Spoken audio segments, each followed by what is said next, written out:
For the next session, I am absolutely delighted to be joined by two of my favorite people. Anthony is a senior program manager on Azure Functions. If you're using SignalR on VS Code, he is responsible for that. You can blame him or you can thank him. And we're also joined by Mark Duiker. He's a lead Azure consultant at Experian.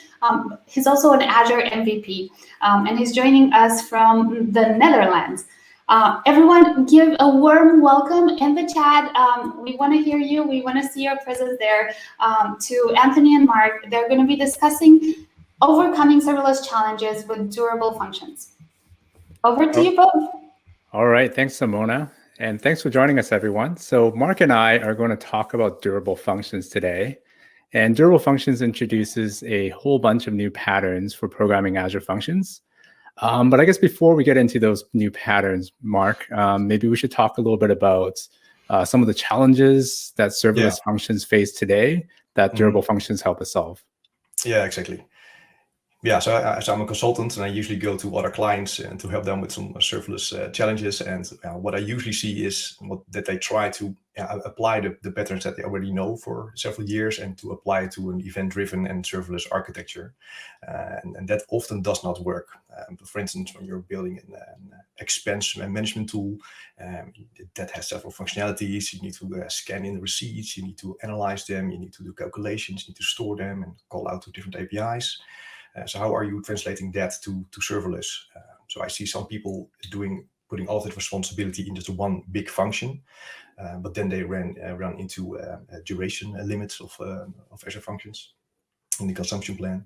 So that's definitely not ideal. Another approach is that they split up the functionality into several functions. So that's already way better.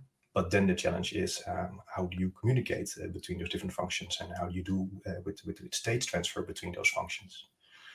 And I think one of the biggest challenges is what happens when you do long-running processes.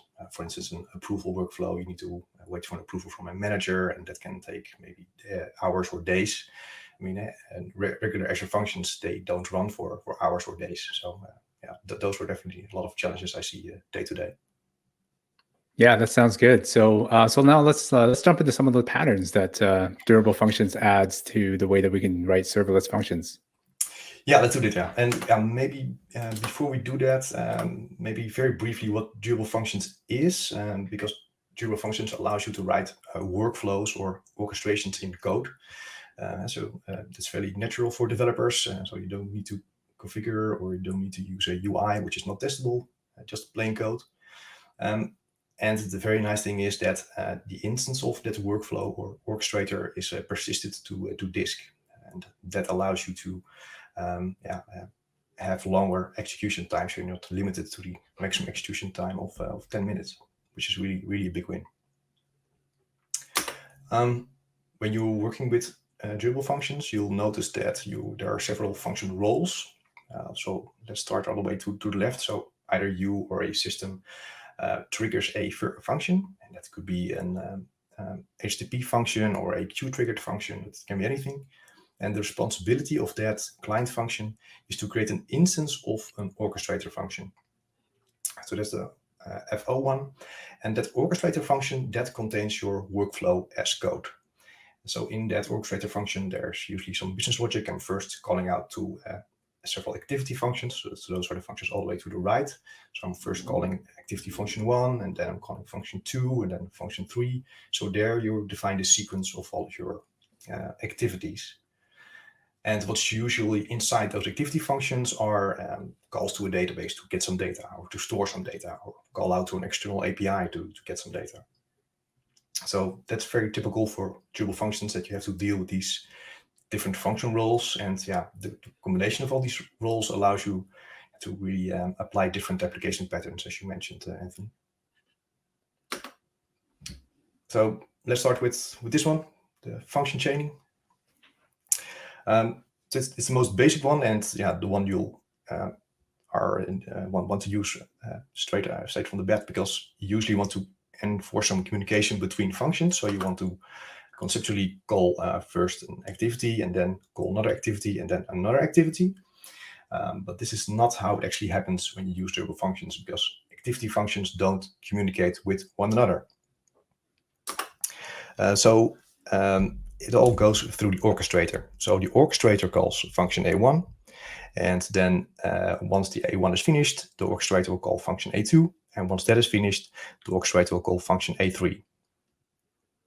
All right, so like in real life, this would be like, for instance, like calling, like maybe like an extract, transform, and load kind of process, like ETL process. We can take data through different parts of a pipeline, and that's what the different functions will do. Exactly. So hey, you apply this when the order is very important. If you take the example of the expense management sample again, so first you need to get some images from your user. You need to process them, so that will be a second step. Then you're combining the analyzed data and converting into some numbers, and then as a last step, you're storing it. So the order is important. Awesome. Let's talk about another pattern that we can solve with durable functions. Yeah, let's skip the code for now. So another very important and useful one is, okay, sometimes the sequence is not important, but you want to do as much of things in parallel. So that's what we call the fan out, fan in pattern. So here we start with a activity function 1. So let's say that returns an array of objects. So let's say it returns 100 objects. And then for each of the items in that array, we want to call the other function, fa2. So that's the fan out part. But then we're not done yet, because we want to aggregate over the results over these function A2s. And only then we want to continue with function A3. So that's the fan in part again. And usually the fan out part is quite easy, but the fan in part is usually quite difficult. But that's where durable function really shines, because it makes it very super easy to do. Yeah, and then while we find fan out, it sounds like the functions can run across many, many machines in the cloud versus being confined to a single machine. So you get all the compute power that you can get with serverless, hopefully pretty easily. Do you have any code to show us? Definitely. There's a small sample here. So this orchestrator function is just a method. Here's a Python sample. And the first activity, which is called, it's a function f1. And that returns a workbench. So that contains an array of elements. The next thing we do is, for each of the items in the workbench, for each item B, we prepare another activity call, function f2, and we pass it in item B. But we are actually not making the call yet. So we only prepare the tasks. So right here in the parallel tasks, that's our collection of all of our tasks we want to execute. But only in this line here below, we are actually performing the fan out and fan in part. So only once the orchestrator has passed the output line, it has fanned back in again, and we have the results of all of the F2 activities, and we can do some aggregation or some function in this case. And then we're going to call function A3. Also for demo, shall we do that? Yeah, let's do a quick demo. Okay. So here's a cat or dog image classifier. So let's give it 100 random images of cats and dogs. So that's the initial function, activity function. And once it has all of those 100 images, it will fan out, and it will try to process as many of them in parallel as possible. And what we will eventually see is that the images per second here at the top right, that will increase. So you can actually see the scale out. And then there's also a progress bar, so you can see how fast it's going. Yeah, you can see it getting faster and faster as it's getting more and more compute. That's pretty cool. Yeah, exactly. Yeah, it's almost 3 images per second, and it's still increasing. So almost 5, 6 images per second, and then you also see it scale down. Yeah, so now it's done. So it's pretty fast for 100 images, thanks to the durable functions fan out, fan in pattern. Yeah, that's pretty cool. So I guess we have a couple of minutes left. Do you want to just quickly go over some of the other patterns that we can tackle? Yeah. One is very useful. It's called the monitor pattern. So what if you want to monitor for an external state? And that might take hours or days. It can take very long, which is with normal Azure functions very difficult to do. So the concept is this: you have an orchestrator and you call out to an API inside an activity function. And based on that result from the API, you either decide, okay, I'm going to wait a couple of minutes and then call the API again, or you might decide to stop the orchestrator. An example for this could be checking a weather API, and if it returns that it's going to rain, you want to send yourself a notification so you can get your laundry inside, for instance. It's very important in the Netherlands. I mean, it rains a lot. So yeah, same thing here in Vancouver. All right. I think I've got one more. Yes, the human interaction pattern. That's a very useful one, especially if we go to the sample again of the expense management tool again. So let's say you have your expense reports, but it needs to be approved by your manager. Durable functions can start this orchestrator, but then it will wait for an external event. And the event is then your manager clicks a button or clicks a link in an email for, okay, I'm going to approve your expense report.